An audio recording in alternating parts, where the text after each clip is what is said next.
Welcome back to another episode of Sports and Suits. We finally got Yes, sir. the DRC, man. Yes, sir. Cheers to you. Cheers to you. Yes, sir. Absolutely. Yes, sir. Two-time Absolutely. Pro Bowler, 12 Yes, years sir. in the NFL, Yes. from Bradenton, Florida. Hall of Fame inductee. I mean, shit, we got. Sitting You 6'2". got to move up the camera. But yeah, man. I mean, I'm excited you're finally on here, man. I know we've been texting back and forth Right. trying to get you on, and Been a minute. yeah, Trying yeah, to get it. absolutely, man. But yeah, I mean, how we've kind of done this is, just kind of let the guests kind of explain, kind of like from where they started from to Right. kind of where they're at now, and what they're doing now. So I mean, the floor's kind of yours, man. Say whatever you got to say, and just kind of tell people, like, obviously you're from Bradenton. Right. Kind of just go through the childhood and everything else. Gotcha. So, Dominique Rogers-Cromartie, 4786, Bradenton, Florida. So, growing up, rough childhood. I moved a lot. You know what I mean? That's why I went to 5 different high schools. So, You went to 5 high schools? yeah. Oh, That's shit. why I went to. I'm not mad though, because if I had to do it all again, I still go back to HBC, man. No shit. Yeah. So Can you that's talk why. about that? That's fucking Yeah, crazy. you didn't start until your senior year, right? Yeah, that's when I got on the field. Yeah. Yeah. So because my dad he been an AD college coach for over 30 years. He's still in the athletic. He's still an athletic director. So the thought process was to move to Orlando with him. So leaving from Bradenton to Orlando is a bigger market. So Right. When I got there, I was undersized. So I went to Edgewater High School. Where Edgewater, yeah.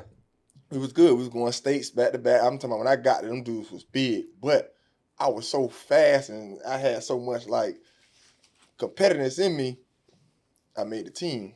So I knew, I'm telling you, people could tell you right now, they used to call me hot dog. Because they know during the second quarter, I'm going to lead the game, go to the concession stand in full equipment and get me something to eat because I know I know my time. I know it's fourth quarter, we up by 21 points, I get in the game. That's when I get in the game. What about them fried bologna sandwiches, bro? That was in college. That's funny as shit. Yeah, man. So my dad was like, all right, we're going to move you to Lake Highland Prep. So I would end up going to Lake Highland Preparatory my sophomore year. So they dropped their scholarship. I did good over there. They dropped their scholarship program. So I had to go back to, I went back to Edgewater. Hey. So at junior year, I'm on a team where we only lost one game. We go to state, lose state in the final 10 seconds. The next year, I'm like, I'm going to stay here because now it's my time. Right. I'm in my senior year. No, the coach came to me. He was like, I got a safety, younger guy. We're going to kind of put him in first. You're going to be backing him up. I'm like, not in my last year. So I say, I'm going to go back home. So I went back home to Bradenton. So now I'm back home. I'm at Lakewood Ranch. A school that just really opened. Yeah. We're not too good. We may have won 5 games, so I wasn't even being recruited, but I knew the All-Star guy down there from the Bradenton, Sarasota All-Star game. They let me in. My dad, when he was coaching at Bethune-Cookman basketball, his roommate was the football defensive coordinator, so he came to that game. He was at Tennessee State at the time. He came to the game. I got in the fourth quarter. He said he seen me, somebody broke, and I ran him down for like 20 yards.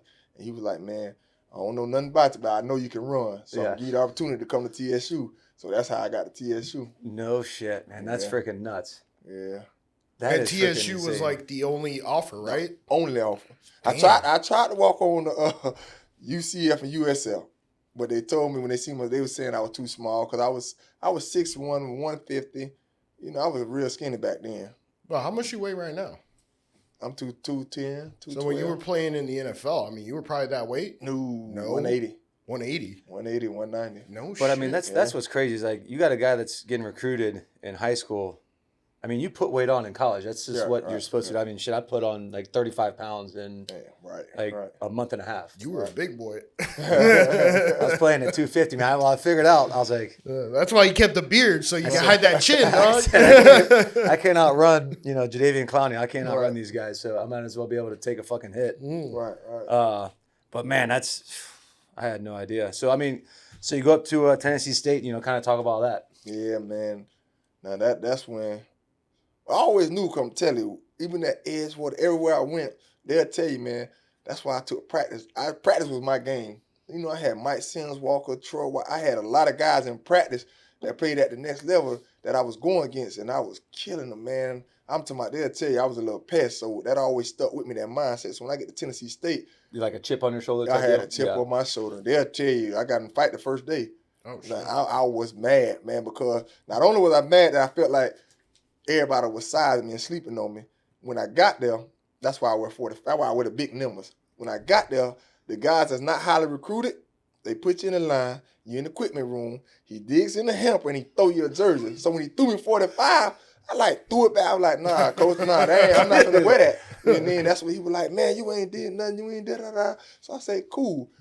In my mindset, I say, y'all gonna remember 45. So from that first day, I never forget Coach Harris came in like 2 weeks later and said, hey, man, that 45 got to be on that field somewhere because I was the only true freshman that came in and played. He said that 45, I think I ended camp with I used to get like 3 picks a day. I used to sit on stuff and go get it, man. And I never looked back from that time. I say, man, don't worry about it. So I going into my first game I get started, which is the second game. Really, I'm traveling. I ain't playing, but I'm traveling, I'm dressing. Uh-huh. You know, back then, if you get one play, you burn your red shirt. Right. Man, they threw me in the fourth quarter, and I broke up a pass, and that's how I burnt my red shirt. So the next game, coach say, all right, we're going to give him a chance.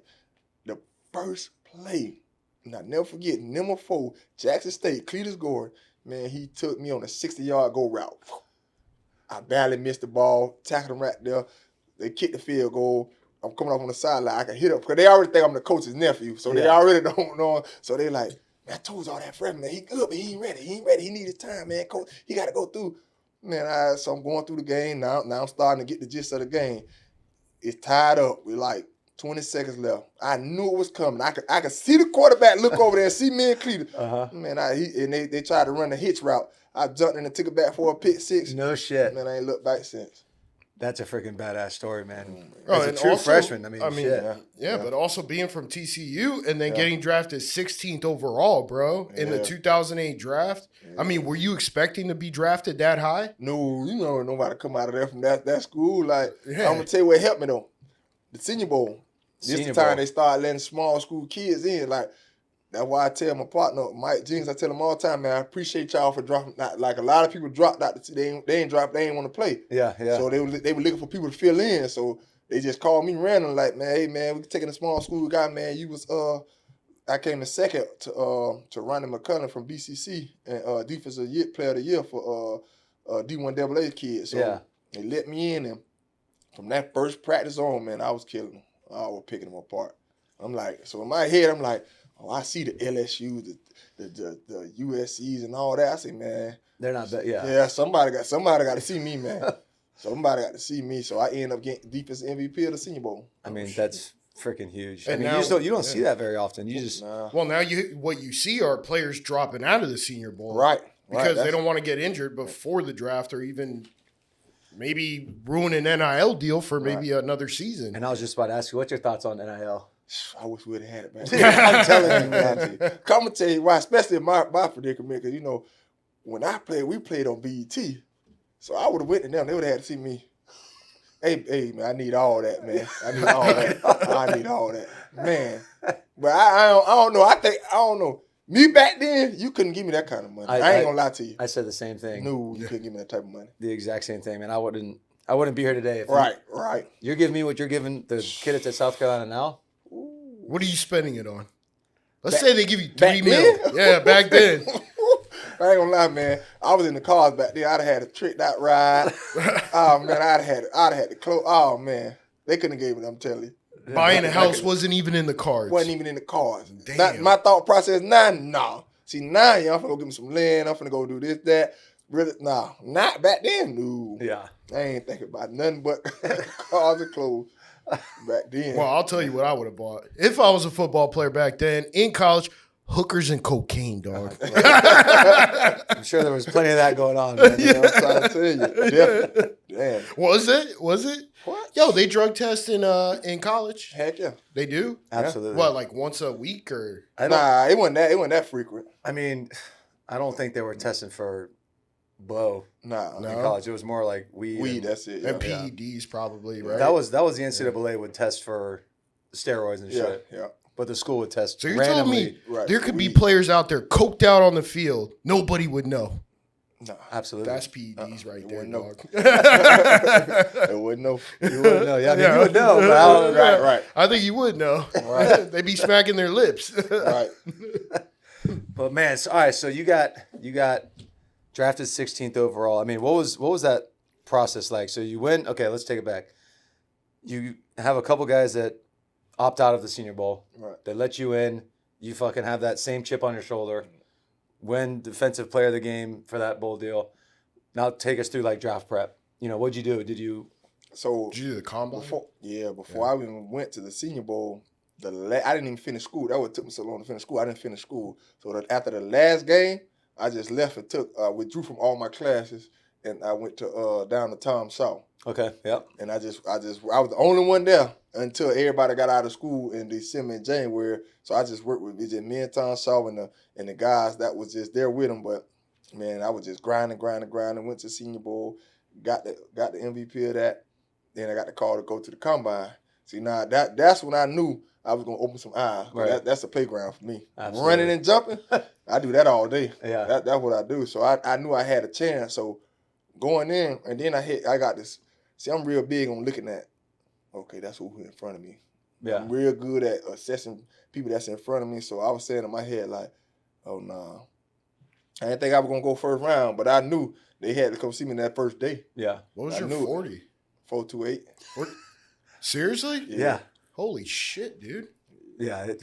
Are you kidding Holy me? shit. Yeah. Like I ran a 40 out in the parking lot, and I think I ran it at like 12.5. Oh, no. Nah, you walking. Well, I'm glad you brought that up because I wanted to ask you. I know we ask a bunch of guys that play professionally. Did you play other sports growing up? I mean, obviously you did. I know you're playing basketball a lot now. Yeah. But you did track and. I did track at school, in college too. Oh shit! Yeah, Okay. I made it all the way to regionals. I'm gonna say this now because coach don't know, but when I got there, I had the opportunity to go to nationals, but football was right around the corner, so I went and jumped bad on purpose. Like seriously, I was like, man, I ain't finna keep going this because we got to keep going. Because coaches, I ain't gonna lie, they wasn't big on two sports at the time, so I had to pick and choose. I mean, were you running 100, 200, 400? Yeah, I was, but we qualified in the 4x1. Yeah. I ain't really do like open events. My thing was jumping, long jump, triple jump, high jump. Hurdles? No. You're talking about with the bar. Yeah, that's all I did. What was the height? What's your record? PR? 7 foot. 7 feet? Yeah. God, you jump over me. Yeah. Me and you combined, probably. I can get off that ground a little bit. I mean, but there's really no money in track and field unless you're like a Usain Bolt, bro. Right. Yeah, I mean, I'm sure there is a little bit more now. Yeah, it is. With it is. NIL and sponsors and shit. Yeah. Man. I don't know. Compared to football, bro, I don't know. Money, man. Yeah. The highest paid NIL athlete of all time is Olivia Dunn. Yeah, well, they're paying her for her ass, bro. No shit. Not because she's good at gymnastics. No shit. I'm just saying, like, there's a lot of money to be made out there, regardless. All right. So then, when did you decide you're kind of focusing on one? Like, when did you give up basketball? My sophomore year in college. Oh, you were playing in college? Yeah, I went out for the team because I told you my dad had been around basketball the whole time. Yeah. The dude that when he was at South Carolina State, the dude that he was assisted to, he got the job at Tennessee State, and he had me come out. But it was the same time as track, so I had to pick one or the other. So I went out for the basketball team, and I was like, I'm just going to run track. So I went and ran track. I mean, you don't see many three sport athletes in college. Yeah. But even much less two-sport is... So then you got an offer for track, basketball, and football for TSU? No, just football. Oh, just football. I'm going to tell you how I made the track team, God under the truth. Me and my friends, so they had like we call open invitations. Okay. So you could just go run. So I didn't know the track team was going to be there. So Vanderbilt, which is right down the street, was having a 4x1 relay competition. So I told me and 3 of my football friends, we're like, man, let's put a team together, man, and go out there and run, man. So we entered as TSU, not knowing that they was going to be there. Yeah. So when we lined up and stuff, so the track coach like, hey, man, what y'all doing? Like, y'all can't be named TSU. Like, that's our... So he was, so we were like, dang. So they were finna put us out, so we had to come up with another name. So, and I was glad we was in their heat. Because I went and got that. Oh, I went and got their last leg. I was last. Oh, I went and got them. So the coach was like, man, we're going to give y'all the chance to come run for us. So we go to MTSU. They got another event. man, he don't give us no spikes, no uniform, no nothing. We just out there. So we ain't bring none because we think we on the team. He's like, nah, y'all got to prove yourself. So, man, I borrowed somebody's spikes and uniform off the team, and I went and broke their 60 record. And then Cole like, oh, yeah, you come run for us. And I've been running track ever since. That's freaking crazy, man. I mean, so it sounds like for the most part, everybody's always doubting you. Yeah, see, that's why I'm big on just opportunity, man. Yeah. That's why I just be working. I be telling kids, man, don't worry about it. If you just keep grinding, opportunity gotta come at some point. And when it come, man, you better do it. You gotta take advantage of it. I mean, we talked about that with the guy we had last week, John Odom, who played tight end at Florida. I mean, said the same thing. Like, I never had a shot at them. When I did get a shot, I was mentally prepared. I was physically prepared. So I know we talked off camera, but you're coaching at Bayshore. Yep. Bayshore with my old teammate, Ace Sanders. Yes, sir. Old Tracy. Yeah. So, yeah, I mean, how's that? I mean, are you kind of instilling that same mindset to these kids? I mean, you got to, but these kids nowadays are a lot different than when we were growing up, dude. I'm telling you, I have to have talks with different people to try to get to understand them because they just, man, the work ethic just ain't there no more. And I keep trying to tell them, man, in this generation, effort alone gonna beat a lot of people, man. You can stay by just outworking people, man. 100%. Man, but they starting to buy in though, cause they keep coming back. See, you keep coming back, mean you starting to buy in. Yeah. But it surely is a process, man. Cause I be wanna cuss that. Well, the majority of them probably are just saying, yo, how do I get that NIL? How do I get that NIL? And that's all they care about. So then they start with social media accounts, and they're like, okay, now I'm popular. They be killing me with that, man. They be killing me. They're doing that shit, though, right? Yeah. Yeah. It drives me crazy seeing some of these kids that come out to like the training or whatever, and imagine they're just sitting there. They're just sitting there and just kind of like this, like looking up at this guy. I'm like, dude, what the fuck are you looking at? Right. What's going on over there? Like, listen, I'm gonna take your money regardless. Right. Like, you want to be out here or not? Right. And it drives me crazy. And it's like, dude, you guys have no idea how fortunate you are. I didn't do any of this training when I was your age. None. You know, like I'm giving you my time to try to tell you like how this shit's supposed to go. Right. Take advantage of it, man. Right. So take advantage of it. And I guess in that respect, does that mean that athletes are not going to be as good as former athletes 5 years ago, 10 years ago, when there was no NIL around, when they're not doing that, when they're not digging around on their phones and they're not posting on social media? Can you now compare the two athletes generationally and say, yo, the best has already passed? I ain't gonna lie, because you still have people that just God given. Yeah. You know what I mean? You gonna always have that. But like because me and my son just got to arguing about that yesterday. He was at my game. He was like, yeah, we're definitely. I say, I'm gonna beat y'all just because I'm gonna bully y'all for real. Right. Y'all way softer. You might have the more now because the way they training and stuff. They might got the more flashiness, but I'm gonna take your heart. I know I am. I promise you I am. So it ain't about the skill set. It's just I think the mentality different. The mentality is definitely different. I think the mentality different. 100%. It's like you don't want to be here or you want to be here. There's no. Right. I tell them there's no gray area. You can't just dip your toe. Tell me, blame it on the parents. The parents are majority of the problem. Yeah, I think that. I think they ain't also, raising killers. Also, being on the phone and they're like seeing guys painting their fingernails and toenails and shit. I don't know what that's about, man. It's just dude, like you said, I mean, people are just softer than baby shit now. It drives me fucking crazy. Yeah. I know it's got to drive Ace crazy. Man, listen, man. Especially being man. So you're the defense coordinator now. Yes, sir. I mean, dude, if my son wasn't playing at Jefferson his senior year, I told Ace, I was like, dude, anytime you want me to come down there, I'll fucking come help coach up those guys. So do you play Sickles? Nah. Oh, yeah. Sickles isn't no, Bayshore, that's down there. Bayshore is in South Tampa, isn't it? No. Down in Bradenton? Oh. Yeah. Oh, okay, never mind. Yeah, there's Bayshore Christian or Bayshore Catholic. Man, I was thinking about Bayshore Boulevard for whatever reason. I know, but that's playing high school right over there. Yeah, but there's a Bayshore Catholic or Christian or something on where you're talking about. Yeah. But I saw you guys just got a new field, huh? Yeah.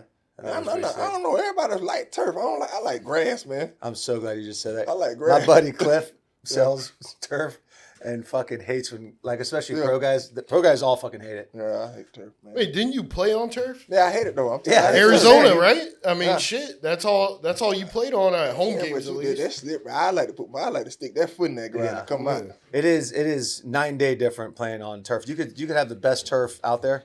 It's not the same as playing on grass. Well, like I mean, it's easier to get injured too, right? No shit, because your foot slides. Yeah, it slides all over the place. I know I just installed turf in my backyard, but it ain't for running around and doing that. It's just for, aesthetics. I did the same thing. That's crazy part. Yeah. So you're living in Parrish now, or okay? How's that? Man, I love it, man. It's nice, man. It's closer down there than driving from Tampa back to Bayshore every day. Where were you at in Tampa? Wesley Chapel. Oh shit! That's where I live. Yeah. Wesley Chapel to Bradenton would be, what is that? That's not that far. It's not because it's a straight shot down to 75. But you catch it after practice. I don't like seeing the traffic like that. You talking about practice? I don't like seeing that. Anything after 3:30 coming from Braden? Oh, you're cooks. Yeah. Absolutely cooks. But yeah, man. So like, what else is going on with like Bayshore and everything else? Like you said, the team had 23 true freshmen or regular freshmen in high school. Because like me and Ace Perfect started off with the 7-on-7, right? So we took all the kids down there that wasn't playing 7-on-7, and I was telling Ace, because you know how guys do. They get this guy, that guy, the 5-star. I told her, I said, no, watch just you ain't finna just throw it to your 5-star. Think you just finna beat me like that. We finna scheme people. So man, we took our little 7-on-7 team from nothing, man, to being ranked in the nation. Like we go to tournaments, everybody say they go blitz. There they go, because they know we fast and we play hard. That's one thing I coach, man. So he was like, man, let's do the high school. Man, that's night and day. That ain't like 7-on-7. No, it's not. Man, listen. 11 guys working as one unit, man, that's tough, man, because it's all but I'm glad we got that when they're young. Right. We got more freshmen than anything. We only had, 2 seniors last year? We only got like a couple this year, maybe 2. So we really get to build a program. Yeah. So I'm loving that kind of molded and Right. Did you guys play Build in the NFL culture. Flag Championships just recently? That was on ESPN. No, we playing the one that come in Tampa, the big one. What it's called? I think the Sandlot. They had the NFL one throw. Yeah. We back-to-back champs in that one. Yeah. There's so many different 7-on-7. And we keep playing St. Thomas Aquinas every year.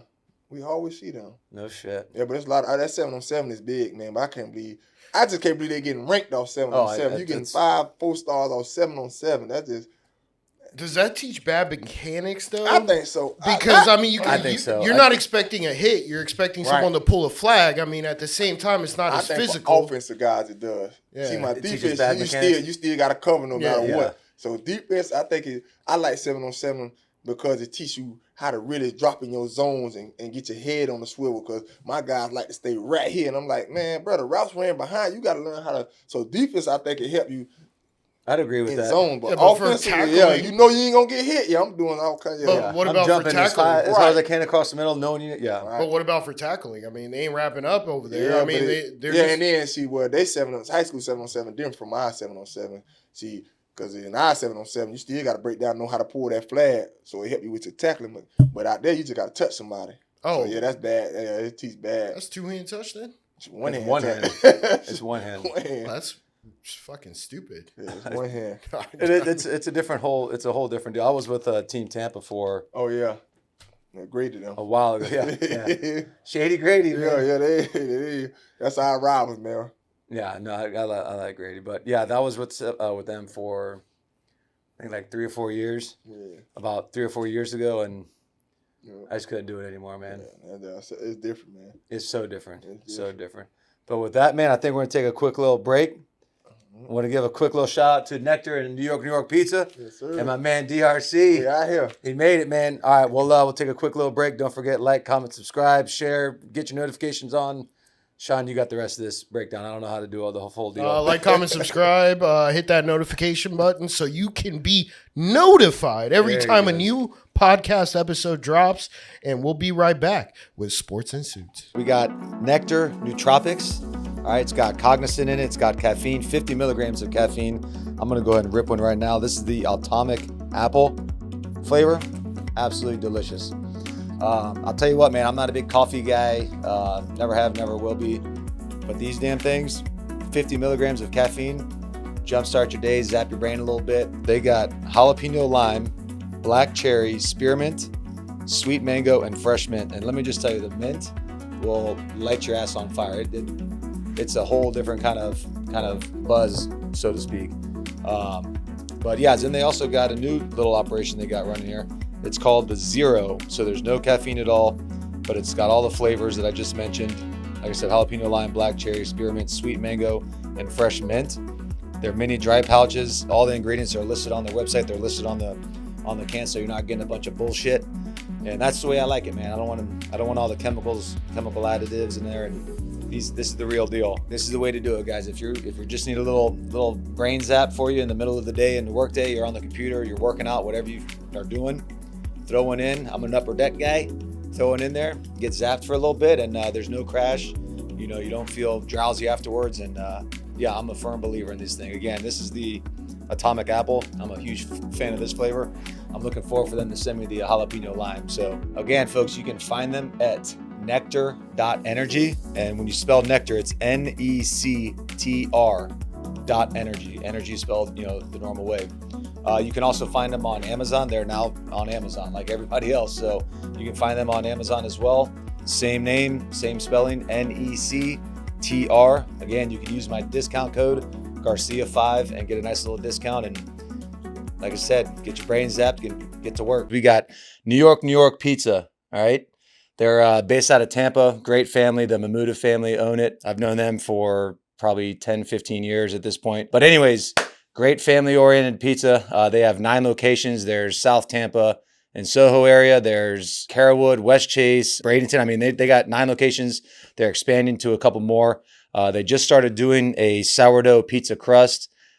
Obviously, everybody's kind of health conscious now. Sourdough is good for the gut. It's healthier for you, healthier option. I've had it. It's absolutely delicious. So again, next time you go into New York Pizza, ask for Desmond or Eddie, or I think my son's actually going to start working there. So take a little peek, check them out. Again, New York Pizza. They got 9 locations. Check them out. We are back in action, and again, cheers. Yes, sir. Man, I'm freaking excited about this segment. I know you guys are too. We're gonna jump right into it.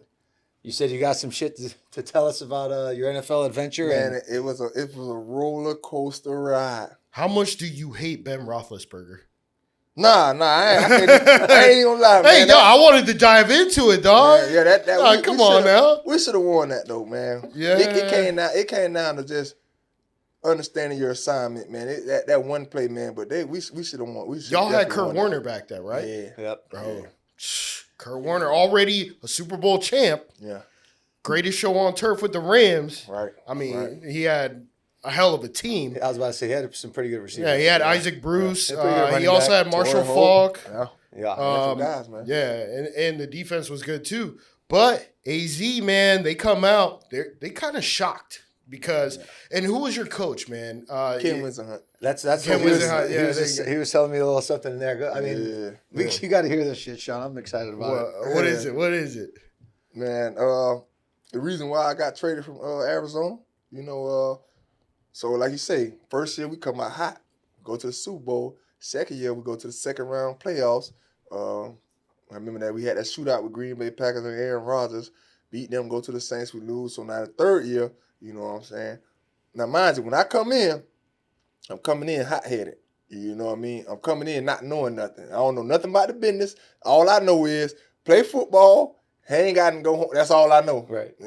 So I've been doing that for 3 years. So now in the third year, when you're losing, everybody get to doing this. Pointing fingers. Now, I'm telling you, I'm not doing nothing I haven't been doing. One thing about me, I pride myself, I ain't going to never miss practice. I ain't going to come late. I ain't going to miss a meeting, none of that. Now, so we in our third year, maybe about the third, fourth game, coach called me out of practice. He said, DRC, I need to talk to you. He bring me upstairs. Now, we in a meeting. So he say, man, I got some guys that don't want to play with you. Whoa. They saying that you got the big head, this, that, and third. Now, mind you now, I'm real big on brotherhood because I pride myself on being there for you. I'm telling you, if you ain't got it, I got it, man, you got it. I'm big on that. So I was so confused, like, huh? What you mean? Like, because ain't nobody ever pulled me to the side and say, hey, man, this, that, and third, you got to go by yourself doing this, that. Ain't nobody ever tell me that. We winning, and I'm balling so that it just, everything good. But now that we losing, now they starting to say, man, DRC ain't doing it, he ain't doing that. But nobody ever came to me. Who was saying it? He just said players. So me, this how I be my whole life. You know what I mean? Because I never had that mentor to tell me, be about this is a business, be about your business, go away this way. So me, I handle stuff right now. Yeah, so I told coach, I said, man, hold on, man. I'm gonna come right back and holler at you. Man, mind you, y'all in the meeting, right? Looking at film over the practice, and somebody just kicked the whole door in. I just went downstairs and boom. Everybody, what? I said, man, what's up, man? Y'all don't want to play at me? I'm talking about I'm going off. So everybody like, man, what are you talking about? So I had my homeboy, Mike Adams, he was older than me. He was like, yeah, nah, y'all talk now. Y'all got his attention. Y'all got his attention. Yeah, because they know, man. So I'm like, they were like, so I kept saying it. So nobody wanted to say nothing. So I said, cool. Y'all ain't got to play at me. I left. I ain't even want to play. Left team meeting. No, I left the team. Left the team. I was done with So football. you hit up your agent and you were like. I ain't even hit him. I was walking home, and I was a long walk. I'm done with football. I'm straight. Yeah, how old I ain't hit up nobody. How old are you? Like 23? It was my third year. 20? Yeah. 20. Yeah, see, that's why the money, all that, it ain't mean nothing to me when you try me, like I'm straight. Like, who do you think it was? I don't even know. I don't even want to know. Come on, speculate. I'm telling you, I don't know. Speculate, bro. And we were like this. He said, I don't want to know. I'm telling you, everybody. No. You think it was like that. I thought it was like this, Yeah. but I know it wasn't no Mike But if Adams. you're talking shit behind your back, you I gotta know it wasn't nobody speculate. like that. I know it because we still talk to this Come on, day. you got one name in your head. I know you do. I'm going to tell you, and I had to call my dog and apologize to him. I thought it was Darnell Dockett because he's always messing with me. Like, he's always make me try to carry the shoulder pad and stuff, so I thought it was him. That's what I really thought it was. So for the longest, man, I really want to smoke with him. But he was like, man, come on, bro. We talk. He was like, man, come on, bro. You my dog, like da-da-da-da. But it never came out. You think it was maybe the coach was trying to get you to play harder? Bro, coaches won't do that, will they? You can't go about it like that with me. That's not in my mindset. Do you think that's maybe what? It could have been. So they lied to you is what you're saying? I don't know. Coaches definitely lie. Yeah. You don't think coaches fucking lie? Yeah. I mean, I never played football. football. All they had to do is say, hey, man, do this, that. Come tell. I didn't have no mentor. Nobody was teaching me the game. They just know it was just a raw talent. Let him do what he do. Right. I'm telling you, when we being defensive means, we going over the defense. Man, let him do what he do, man. Just go. I'm telling you, that's always been there. Let him do what he do. That's why I wasn't never good in like systematic. Like when I got to the Giants, people want to say I played good, but when I watch Spaz nowadays and understand his system and why he wanted me to press, it all made sense. But I'm not a system guy. Right. Like you got to let me do me within your system. Right. Now, I'm not gonna go off the rocker, but I know how. Like I tell when I train corners, I tell all of them, you your own corner, you your own person. You can't pedal how I pedal. So I give you certain mechanics, but you got to make it work for you. Right. You got to these are puppies. You got to train them to become German Shepherds. And when they become German Shepherds, when you want to feel, you be done slipped and turned and did stuff, you be like, why? Because you don't work them so much. Yeah. So that I'm big on that. So, but nobody telling me, so I'm like, all right, cool, man. So I left. That's I missed a couple days of practice. I ain't going back. My mind set. I'm cool. I ain't worried about it. I don't need the money, none of that. I'm mad. And then you went to the Eagles. Nah, So before that season, the coach come, the defensive back coach, he said, hey, man, you got too much upside, man. You just can't let it go like that. Yeah, he's upside. I'm like, man, I ain't trying to hit none of it, man. He be like, man, what I could do is I could trade. So when I got traded, everybody like, whoa, what's going on? I been knew I was getting traded. So you got traded in the middle of your third year? Nah, they waited till the whole season out. So I went back. So and finished the season out. So you can understand how that locker room was the last 7-8 games. That's what I'm saying. I'm sitting here like, I don't want to talk to nobody. Like, man, So that's when it became, he's not coachable, he's hard. It ain't that I want coachable, bro. I'm a competitor. Yeah. Like I don't like to joke around when we losing. I don't like to lose. Point blank, period. Right. I'm like that to this day. Don't play at me if we losing, man. So they took it the wrong way. So now I get the Eagles. I'm thinking I got a fresh start. I'm like, okay, you get a fresh start. And you with the Eagles. Oh man, you already got Asante Samuels over here. You know, that's my favorite corner. So I'm like, I got Asante Samuels, Deshaun Jackson. Is Asante the one that's talking shit to? Yeah. Who's he talking shit about? Dion. Yeah, that's Deion they be going back. Dude, those Instagrams are great. Yeah. Yo, I can Asante tell you is severely this. underrated. Oh yeah. And I don't even underrated. You got to think, he 5'8". I didn't realize that. And he got over 50 picks. You can't. Come on, man. Corners, height really isn't a thing. It's about having a good height. Wait, what the fuck did you just say? You just heard it. You just heard it. 5'8", 50 picks. Yeah. How many picks do you got? That's he's saying That's how good. good he was. Right. Yeah. That's how good he was. Yes. Yeah. Height is a huge fucking thing. Dude. Because you got 30 picks, right? Yeah. 6'2". Yes, sir. Yeah. But they don't really. They didn't throw to him as much. Hello. Yeah. See, that's what people don't understand. They were scared of you. That's why. So if I see Well, a hey, he shorter does have guy versus a taller corner, I mean, you're going to throw it to the shorter corner. No shit, Sherlock. Right. Yeah. More opportunity. Correct. Right. Kurt Warner taught me that early, man. Because we be in practice. You know how you have 2-minute drill and stuff like that. Yeah. And I used to always ask, I said, man, bro, you don't never come over here. He said, man, I treat it like game. I'm not going to come over there in the game. So I stay away from you in practice. And I never understood it until I got further in my career. Because I used to always be like, man, why they not throwing this ball over here, man? I was getting mad. But I started understanding, though, he treated it like game time. Yo, when you were playing for the Eagles, it was probably the easiest game to play against the Bucs. Because during that time, the Bucs sucked between 2010 and I think Josh Freeman, bro. No, that was Freeman. That's when they bought Vincent Jackson and all them over there. Okay, I mean they was all right. They was all right. They was all right. They they wasn't bad, but they weren't raw, but they was all right. Greg Schiano was the coach. Yeah. I mean, it wasn't really a power offense. Right. Y'all beat us like every single time. Yeah, but it went like that. Yeah. I don't think it's. I'm a like Bucs that, fan, really. so yeah. I mean, it's the NFL. It's NFL, it's the top of the top. Nobody. It's not. You know. Remember they called us the Dream Team.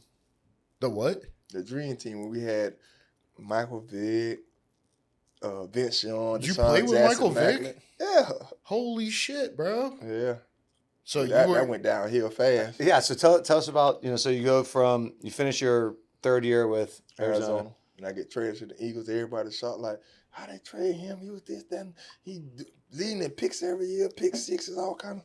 99 I haven't yards. got in that trouble. So now I get up. I think I'm getting a fresh start. I'm like, okay, I get to play Asante Samuel. You know that? I'm looking at him like he the GOAT in my eyes because I love his game. He play like me, man. We're going to go for it. We're going to take our chances. You're going to have to double move us. And when you do it, sometimes it's the home run. Yeah. But so then I get to camp. The same day, they signed Nnamdi Asomugha. Oh, that's right. So I'm sitting there like... From the Raiders, right? Yeah. So in my head, because I'm thinking we all fit to compete for a starting job. Nah, they just gave it. Azant was already there. So they gave it to Nnamdi because they gave him like $64 million. So now I'm just sitting there like, well, what they finna do with me? So then that's when they decided to put me in the nickel. Man, I'm 6'3". I'm not supposed to be inside. Right. Ain't nothing wrong with it, but that's not my game. I'm an outside corner. I know how to sit out there and assess stuff. So, man, it was just I never really had that. How tall was Asomugha? He about 6'4". He taller than me. He about a little bit taller than me. No shit. Okay. Yeah. And the something wasn't going in there. He'll tell you that right now. He wasn't going in there. But I made it work, but I feel like I really didn't get the real opportunity to get there. Right. And then the next year, they let Asante go. He go to Atlanta. So now it's just me and Nnamdi. But we weren't a bad team. Like, we weren't playing good. So my 5 years was up. So now I'm on a new contract. Right. So that's why I signed in 1 year to Denver. We go to the Super Bowl. Oh, so you were there with D. Stu? Yeah. Yeah. Yeah, I played with him at South Carolina. Nah, I was there when we lost the Super Bowl. Not when we won it. Oh, okay. When we lost it to Seattle. Seattle, yeah. Yeah, they still scoring, man. They beat the mess out of us that night, man. Yeah. I ain't gonna lie. You know how you ever heard how they say football is rigged and all this? Yeah. If it one it's time scripted. It's scripted. If it one time I thought it was then, but I ain't gonna lie to you, bro. I called my brother. I say, man, Peyton Manning gonna have to see me after the game, bro. I ain't gonna lie to you. Come and tell you why. Peyton, you know I love you, bro. But you know I was mad with you. That's why I told you at Super Bowl you gonna have to see me. Cause listen, I watch this man every day in practice. He's a bro.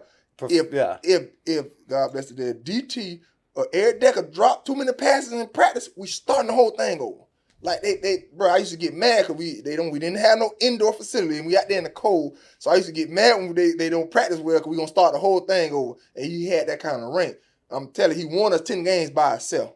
So when we get in the Super Bowl, now granted you have bad snaps, first one go over your head. But for him we only put up like 3 points. Nah, somebody gotta tell me something different. I don't care how good Seattle defense was. I've seen this man every day. He's like that. Yeah. But you had them games sometimes. But if it wasn't not scripted, but I felt like, man, we could do way better than that. Now something ain't right. Was that the season where he got injured towards the end of the season and then came back? No, I think he had like the record-breaking season, right? 50 touchdowns or whatever it was. Who'd you guys play against? Seattle Seahawks. Oh yeah. All right. Russell Wilson. Yeah, they was on a different vibe. Pete Carroll. I'm like, man, we can't even get a first down. That was an ass whooping. Yeah. Oh yeah. All right, so you spend the year in Denver, and then what? Damn, honestly, let's talk about this, man. You're 5 years in, and you've lost 2 Super Bowls. Yeah, I'm 0-2. Bro, that's got to be demoralizing. 0-2, man. I'm not trying to say to be a dick. I just mean like, holy fuck. Most players go in career. If you play this Super Bowl, though. That's what I'm saying. Most players don't get a chance to even go there. I know, that's my point. Most players don't, and you've done it twice that in 5 one we really years. got. The first one was, that hurt. The second one, when we really got whooped, it wasn't even. It's like, I'd rather get whooped than to lose on the last play type 100%. Stuff. And then you go to the Giants, right? Yeah, I go to the Giants. Eli Manning's the quarterback? Yeah, them 2 different dudes, man. Yeah. I'm telling them 2 different dudes, them night and day. You got the both of them jokesters now. Both of them play around a lot, but Peyton ain't playing like that. Damn, you play with both brothers. Eli goofy. That's pretty crazy. Eli the type, you in the shower together, y'all joking that he do dumb stuff like you go out there, you could. Peyton, you scared to walk up to his locker and talk to him. Yeah. Eli, you gonna walk up to him and just have a conversation with him and stuff, man. Like them night and day. Okay, well let me ask this: which one would you prefer? Like, which kind of quarterback would you prefer in your locker room? Eli more goofy, man. I get more, but if I'm on that field, I gotta take Peyton. That's what I'm saying. I gotta take Peyton on that field because Eli's got more Super Bowls, doesn't he? Yeah, but. I'm telling that. It was scripted though. The Giants were scripted. Yeah, definitely. Nah. But all right, so man, that's because Eli's got 3, right? Peyton's got 2. 2. He got 2. Eli's got 2. Both against Brady. Oh, both of them have 2. Yeah. Oh, so Peyton's got 2. Yeah. Indianapolis and that's right. That's right. That's right. Mm-hmm. Yeah, you almost forget that he played for the Colts. Yeah, I know. Yeah. No shit. So then you're with the Giants and Eli, and kind of take us through that whole. The Giants was. You were the Broncos for a year. Yeah, 1 year. Yeah, 1 year. And then what'd you sign for? And you remember that? So they offered me the $60 million. So, but I turned it down. Not trying to get no more money. It was everybody know. I told you I was a hothead back then, so they was kind of protecting themselves. Like they give me this contract, but you try to just give me $1 million signing bonus. Yeah, you know you got to get your money up front, like so. I turned it down, and then before I can get into negotiations to leave, they signed to leave right after for like $63 million. So I was like, cool. So now I'm in New York. I'm at the Jets facility first. I'm going through with just the Jets and the Giants. So when I leave the Jets, I go to the Giants, and I'm getting antsy at this point. I'm like, God dang. And then I already had my boy Antrell over there, so he really told me to come over there. So as soon as I signed a deal with the Giants, the Jets offered me like $50-something million. But guaranteed or? No. That's what I was about to say. Guaranteed. So I took 4 years. I took the 5 years, 40 from the Giants. When the Jets came back and offered me more. The reason I was getting asked, you're supposed to wait it out, but I'm like, man. Yeah, but I mean, nobody wants to play for the Jets, bro. Nah, come on now. My cousin that was over there. You got Rodgers-Cromartie. My job is easy over there. Darrell Revis was there, I think, during that time, right? That's what you're saying, yeah. And I'd have had some guys to play around. You know what I mean? Yeah, but the Jets is a historically losing franchise. Revis was gone. He was with the Bucks at this time. He left. Who's that? Revis. He left. I was the only corner over there. He was in the Bucks? So they were, yeah. He played for the Bucks for like 2 or 3 years. Yeah. But see, I was slow on that Revis because when I got an offer, he said, they gave me the game plan. He said, I want to use you like this. You're going to travel the field. Cool. But 0 coverage everywhere you go. Nah, I'm a man-to-man corner. I hate zones. But I ain't going to play 0 the whole game. No. So I was kind of iffy. Well, what's the difference between man and 0? I know where my help come from. Okay. I can get that linebacker. So you can kind of push him. Yeah, that 0, that's a 2-way go. That's hard. That's hard. I remember we did that when I was in the Eagles. I'll never forget. First quarter, Brandon Marshall. Man, by the second quarter, I told Coach, man, abort mission. We ain't gonna get out this coverage, Coach. I mean, he ain't just killing me, but it's a grown man out here, man. No. but the majority of coverages in the NFL is one, right? Cover one. Yeah. I mean, how much? Why didn't you become a receiver instead of a corner? No, it's in Arizona. See, I got 3 passes from Kurt Warner. Yeah. See, nobody really know that. Yeah. Yeah, they had me line up. I line up at fullback. I motion out. I do remember him lining up at fullback. I do remember seeing that. I line up, motion out to the right side. If he playing me off, I run it down. If you trying to press me, I'm running right by you. And I tell Kurt, take that, he hit that, just let you not been overthrow me. Just let it go. Let it fucking go. Yep. I'll tell you what, man. It's all coming back to me. Like, dude, I remember watching you, man. And here I am, fucking having a podcast with you, man. Drinking a little vodka. Wow, that's freaking awesome. And then, all right, so then tug us through your time with the Giants. With the Giants, yeah. When I first got there, man. You have the video of what? Of him? No, I was just looking up his receiving stats. Man, when I was with my first year there, man, I was fined so much, and they were telling me about Coughlin. Coach Coughlin. Tom Coughlin was it? Yeah, he was tough, man. But he fined you. What were the fines? Oh man, bro, you couldn't leave your hotel room. You know how you go? Yeah. You couldn't leave your hotel room without a collar shirt and slacks on. What's wrong with that? No, man. You know when you go out of town. Hey, you don't remember when Michael Jordan was playing, bro? That motherfucker, Scottie Pippen, they all showed up with suits and ties. Oh yeah. When you get there, when you get there, I'm saying once you check in the hotel room, now you finna go out and sit. You can't. You gotta have on a collar shirt and stuff. I think that's fair. No, you're representing the franchise, man. Yeah, that's what I'm saying. I didn't understand it then. Yeah. Now I understand that he's grooming young men for outside of life. Yeah. But when you playing, I'm like, I gotta wear what? No, I'm trying to have on my slacks, my jumpsuit or something like that. That's it. Yeah. So he was telling us about like him getting fined and shit. What were the fines they would like? Find you. You know what's so good about Crawford? He don't even tell you. You just gonna come in that next day and look on your chair, and that envelope gonna be right there. Or when you leaving the game, you gotta have your tie on. You gotta have your suit and tie on. You know how you want to be relaxed after the game. Win, lose, draw. You gotta have that tie on. Yeah, he ain't. I mean, that's honest. I agree. It's not a horrible. No, it's not. But when you're playing, it's like, man, fuck. When you coming from three teams that you didn't have to wear, you wear whatever you want to wear to the game. It was different. Yeah. Yeah, man. What were those how much fines like? That's all I was asking. Like, what are those fines? $3,500. That's $3,500. Yeah, but when you getting it every week, all week. Oh, but I'm thinking like, how many suits can you buy for $3,500 each time? Yeah. I remember in Montreal, our coach Tressman, he fined me and the other guy who was on the practice squad.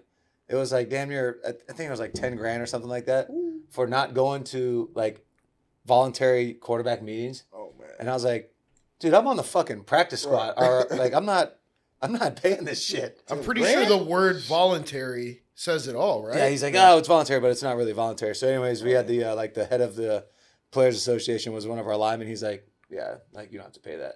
Dang. I was like, good, because that's pretty much like a third of my fucking paycheck. Dang. So here's a question: what's the most you've ever been fined? A late hit on Brian Leftwich, man, like 40-something thousand. No shit. Yeah. Can I pull that up? Where does that money go to? I don't even know. I need a little bit back though, just a little bit. Well, it goes into the and that was in my earlier years. I wasn't even making that kind of money. God, and who finds you those? The NFL? Yep. Mm-hmm. Jesus, you finding the hit? Yeah, I'm trying to.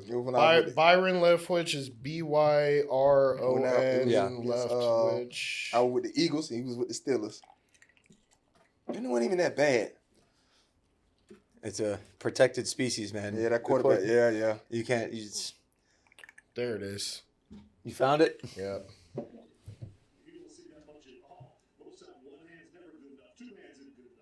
Right? Yep, that's it. Big Ben. Oh, no. Shit. That wasn't Roethlisberger, was it? No, Leftwich. No, that's Leftwich. See, I hit it with my shoulder. Celebrating.